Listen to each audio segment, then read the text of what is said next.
Hello, Mr. Dombrowski. Hi. How's it going? Good. I'm like, okay, what's up?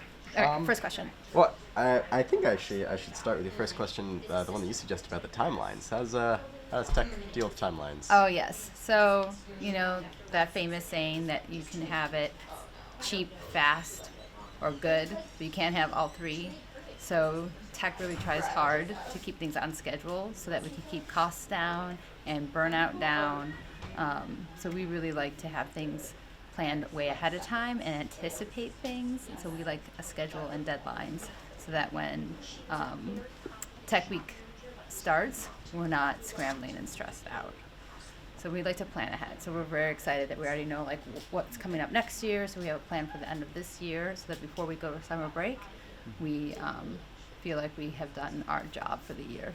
Without leaving any loose strings. Now, before we start talking about Laguardia, I'd like to get to know you a bit better. So could you please walk us through your background and the career experiences you've had that helped build you into the wonderful and beloved Laguardia teacher you are today? Yep. Yeah. So I grew up in Chicago, and I went to college at Northwestern. I was a film and writing major there, but started working backstage on films, doing hair and makeup and costumes and wardrobe. Wrote and directed my own movies, ran around campus doing that kind of stuff and working on other people's films. And then when I went to take classes in it, they put me into the theater department. So then I had like a dual major in the theater department and the film department. So then when I graduated from there, I did a 6-month internship in London, working on the West End and in some high-end boutiques, and just having that kind of European Euro rail experience before deciding to come back and go to grad school. So then I moved to New York, and that's been it. I live here now. I went to NYU with, not at the same time, but overlapped with G-Ben.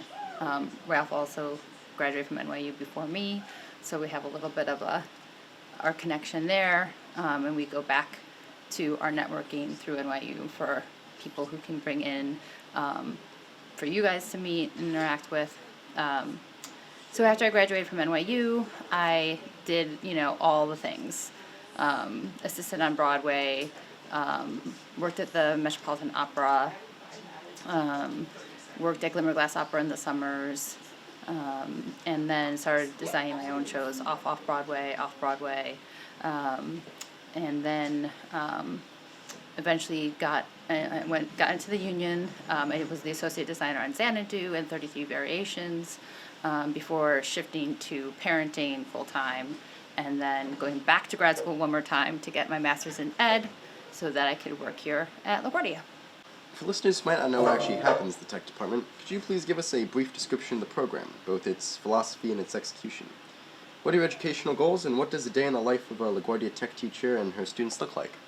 So every day is different. There's some structure because we're within the school, but generally each day brings its own tasks at hand depending on what show is coming up next and what the students' interests are too. So we're always kind of filtering projects to certain students based on the skills they already have and the skills they wish to have. You have people who are calling. How's it going?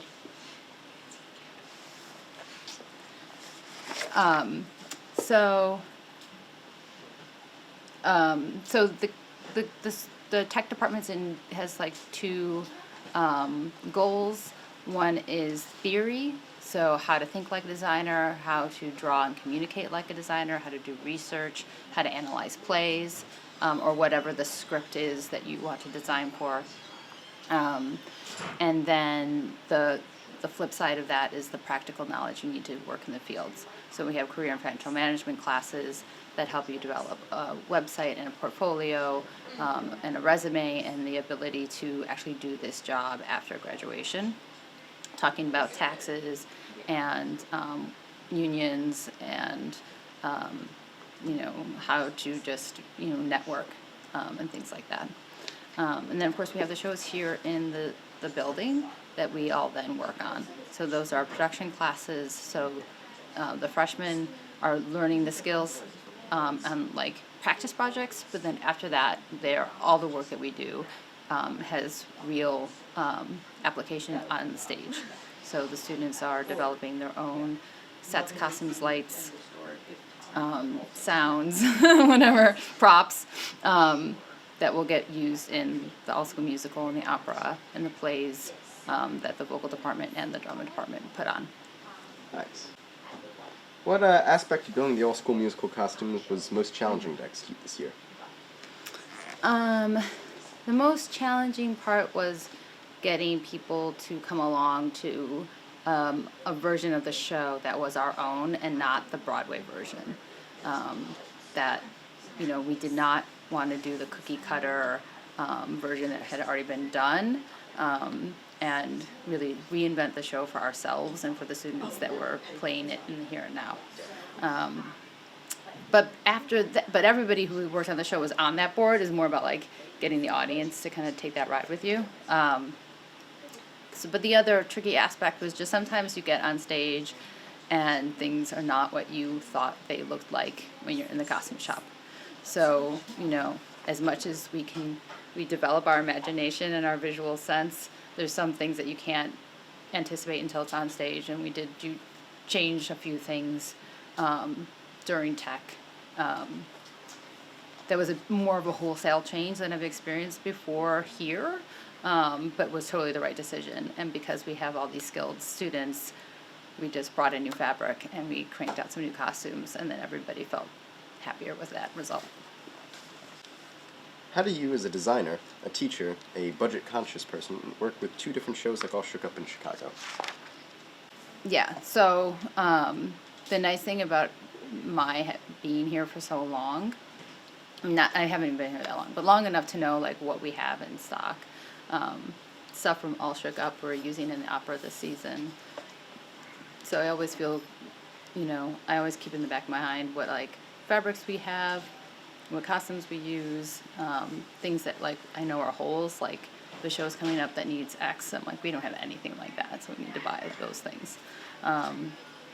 And yeah, like we take advantage of like every single scrap of material that we have here.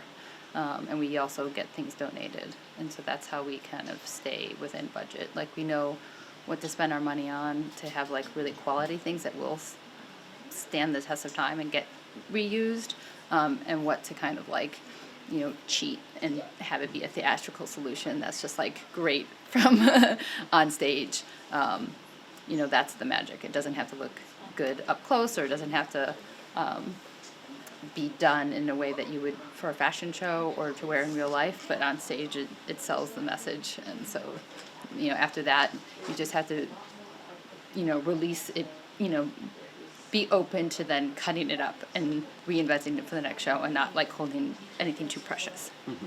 Nice. On that note, when it comes to costumes, can simplicity ever win against extravagance? 100%. We're always telling a story, and that story is dictated by the script. And so the beauty of doing multiple SDFs is that we can explore all those sides of the human condition. And so, the opera is fancy, fancy, fancy, fancy.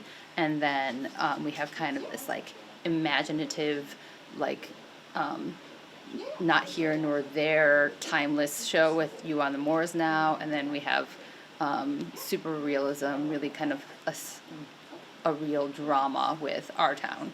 We're middle class characters, and having the heart of that story, which always makes me cry, is just as like important and satisfying as a costume designer as like the fancy opera with the glitz and the hair and all that stuff. Nice. What aspect of the all-school musical costume design and creation are you happiest with this year? Happiest? I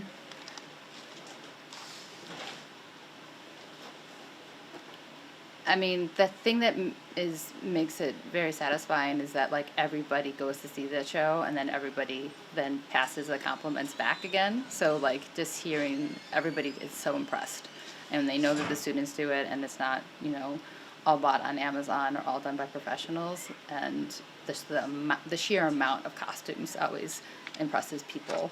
and they're so vocal about expressing that, and so then like you pass that down to the students, and like their pride in their own work is the thing that makes me the happiest. That's great. You have an amazing wealth of knowledge and experience that you're sharing with students whose experiences range from 0 to 3 or more years of tech work. Is there a moment in the process makes you proud of your students as aspiring professionals? As aspiring professionals? Or just proud in general? In general. The best thing is that they all want to learn from each other, and there's a real collaborative spirit. And when somebody's kind of been proven themselves, it doesn't matter like if they're sophomores or juniors, like if they have put in the time backstage, people listen to their opinions because they've earned that experience. So we're always getting people that like all ideas in the brainstorming, session are good. We all need to like have multiple perspectives to solve a problem. And so I think seniors are excited to have earned their right to like be in leadership roles and make decisions and boss other people around. But in general, there's this like just a trickle effect of information and experience that everybody feels supported by. Nice. I don't know if that answered that question. Oh, that was great. The decision, how'd you guys end up putting her in red and them in blue, and what's all that about? Okay. And just So, in general, yeah. Yeah. So again, for this, there's the kind of a language to musicals that people have. Like there's this ensemble, and the ensemble is like the background to all the action. And a lot of time they're like this, again, this like cookie cutter, like there used to be like a tradition of the chorus girl, and like there would be like 12 of them like wearing matching costumes. The nice thing about the opening of Chicago was that every single person had their own look, which they were really impressed by. They felt very flattered that they were getting a dress custom made for them by a student. So they all had their own fabric and their own like silhouettes and their own accessories. So the idea that it was more like a realistic moment of like people being in a nightclub versus the chorus. Mm-hmm. But again, the set was red, and the club is hot, and so she gets that red dress. So again, the set is behind everybody is red, but in the middle plane is the chorus and all their different costumes and colors, and then the lead is in red. So she's part of that bigger world that we see that's in red, and it's her club and her moment. But everybody is dancing in the same with the same energy to like bring everybody into the start of the show. That's thank you for All right. being speaking with me today. Thank you, Bram. You're Thank an you for amazing making teacher. this Your documentary. student, everyone loves you. This We is have an like honor. 4 times as many applicants this year as like other years. So Really. if you get your documentary out there, we'll have too many applicants.